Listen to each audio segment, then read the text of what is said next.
Okay, Pep, just to start with, obviously Jordan Henderson, we saw missed training yesterday. What's the latest on his injury? And Joe Gomez and Joel Matip, when are they likely to be back?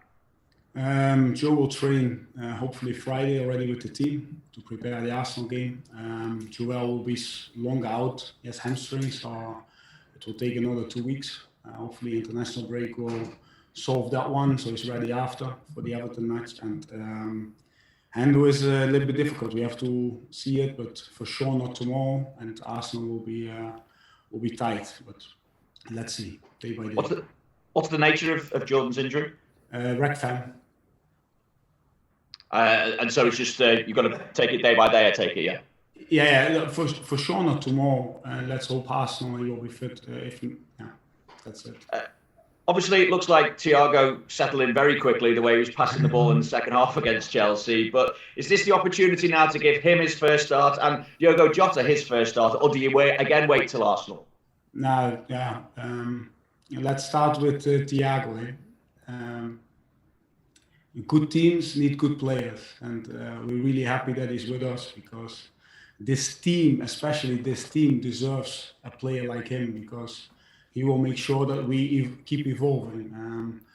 Teams adapt, teams try to destroy our plans, and what's most important that we stay unpredictable. And unpredictability means that from each position we can play the last pass and we can speed up the game as much as we can. And Thiago does that for us. So he's a great signing, and we didn't bought a problem, we bought a solution. So that's one. Diogo, what can I say? His technical level is on the same as our front three.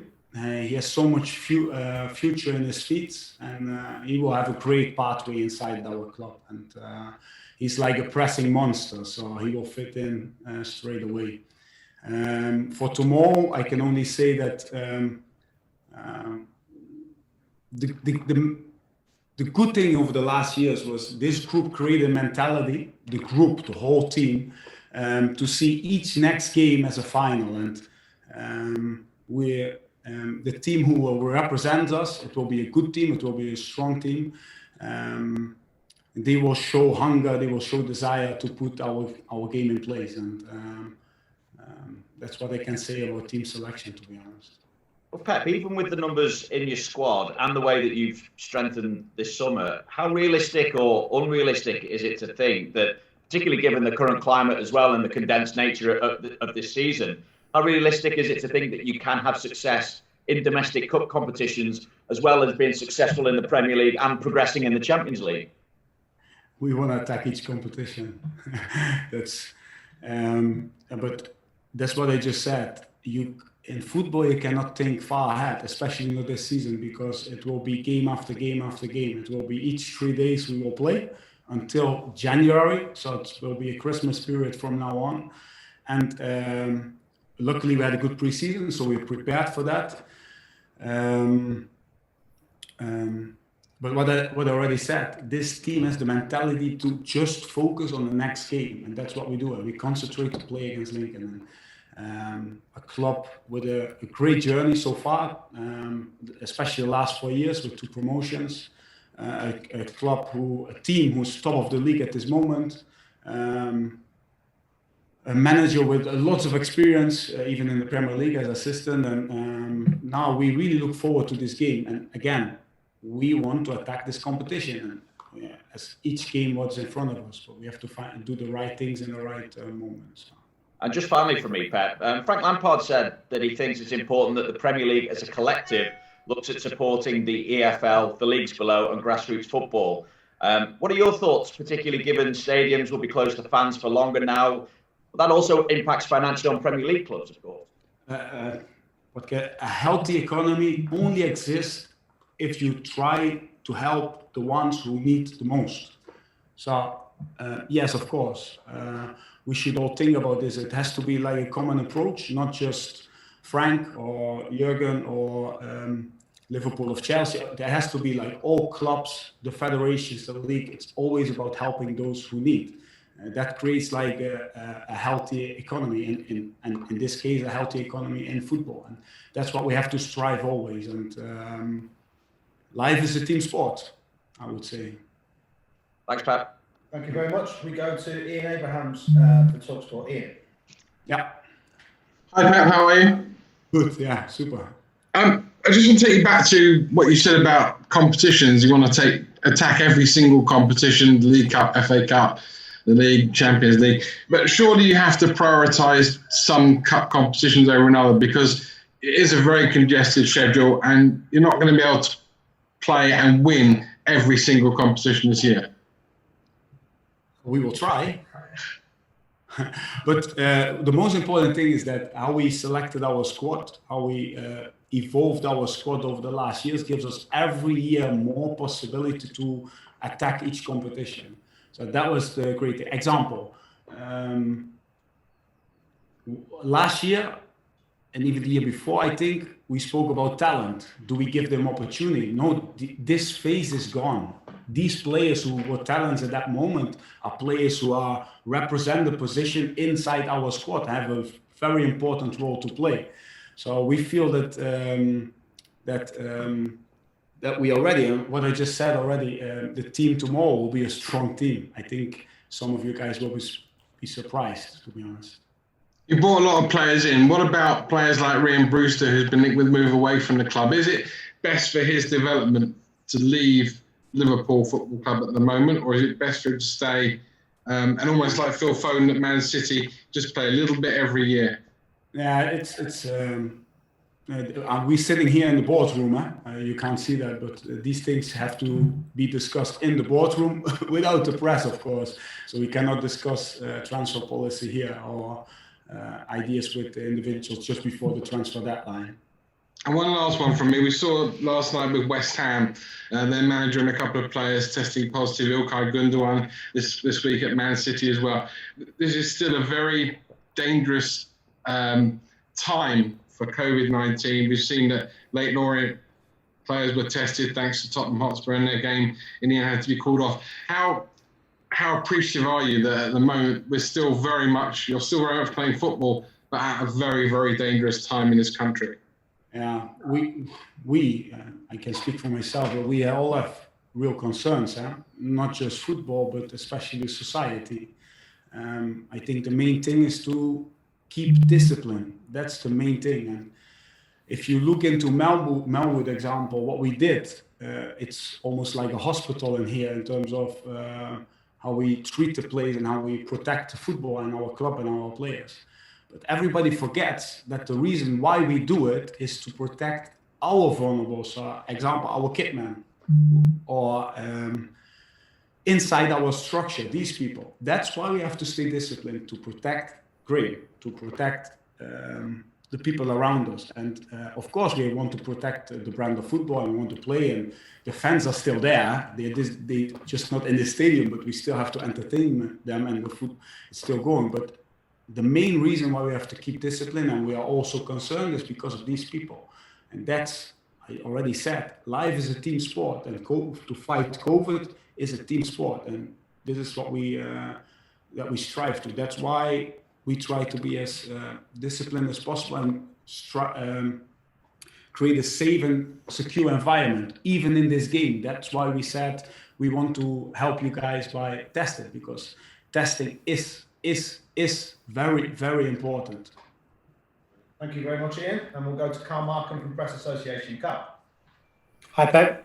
Good to see you. Just go back to Jota. You were mentioned as being sort of partly involved in that sort of move in sort of using your contacts in Portugal. I'm just wondering what you found out from that you didn't know already, or I know him since he was very, very young, because he's from the city Porto. So he grew up at Gondomar, a smaller club.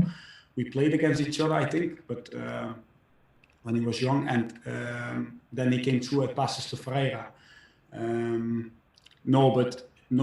example, in Portugal, they are saying what a great signing Liverpool made, because they know exactly how he is and what kind of potential he still has. And He's what I said. He's a pressing monster. He will fit really into our style, but at the same time, his technical level is as the same as our front three. So we're really happy with him, and all the things we heard are true.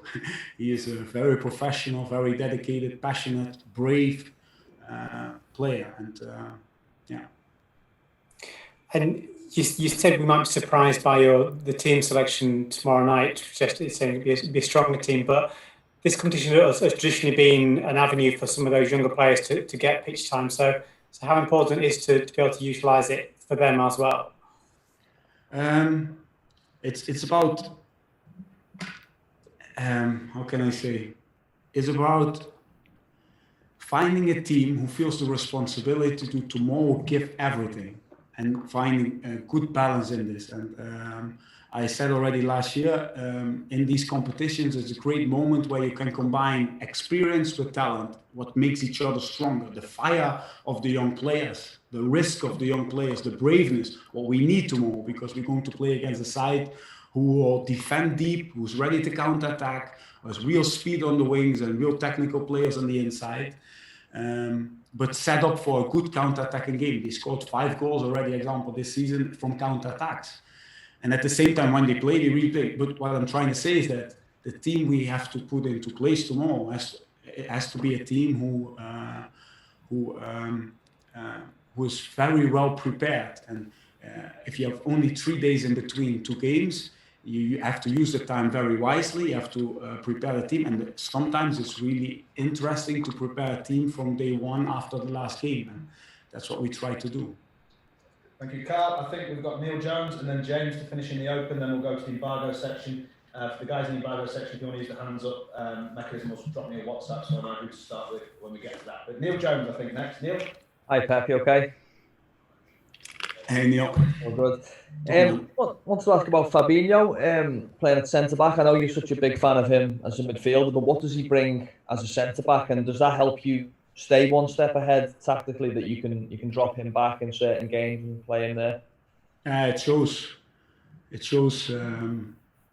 his character, so that he's always ready to help the team. And now he plays as a centre half, and he sacrificed himself.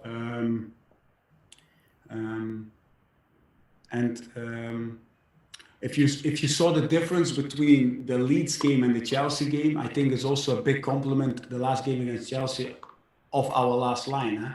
The way we defended with our last line, their behavior, their braveness about defending, how we always controlled the movements of Timo going in behind, and how we stopped counter-attacks. I always say avoiding goals takes 22 feet and 2 gloves. So it means that it's not just Fabinho who stopped the counters. It's like, as a whole team, we have to defend and try to avoid these things to happen. But Fabio was an easy choice to be man of the match, in my opinion. And yes, of course, I like that players, and Jurgen liked, especially Jurgen liked, that we can play players in different positions, this versatility. And do we want to have Joe Gomez and Joel back? Yes, please. But Fabinho can play a super game there as well, as long as we defend with the last line how we did. So otherwise, it would be much more difficult for him as well. And then we'll finish with James Pearce in the open before we go to the embargo section. James. Pep, how are you? You okay? Yeah. So can I just check, is Billy Cometio fit and available for this game? To be honest, he has a check now. He didn't train with the team for the last days, so hopefully he can train today with the team. That would be great, but it's still insecure, to be honest. Yeah, I know he's still so young, but he's been around the first team squad throughout the pre-season. What have you made of his development? He's a proper talent who needs time as well, but he's a proper talent, and we want to give him that time. So that's the most important decision we had to make. But he is like a very tall centre half, what you already saw, of course, but has a real strength through the air, not only set pieces, but especially because if you are a pressing team, you have to accept that there's a lot of long balls and second ball play to be played. So it's really important that that you have centre halves who are good in the air to win this first challenge and to be brave in this first challenge. And Billy is someone who can, even in the air, put the ball where he wants to put it. So that's really good for that age. And of course, everybody sees his physicality and how strong he is. Yeah, we like to give him the opportunity to develop with us, to help us, and to become a strong centre for the future for Liverpool Football Club.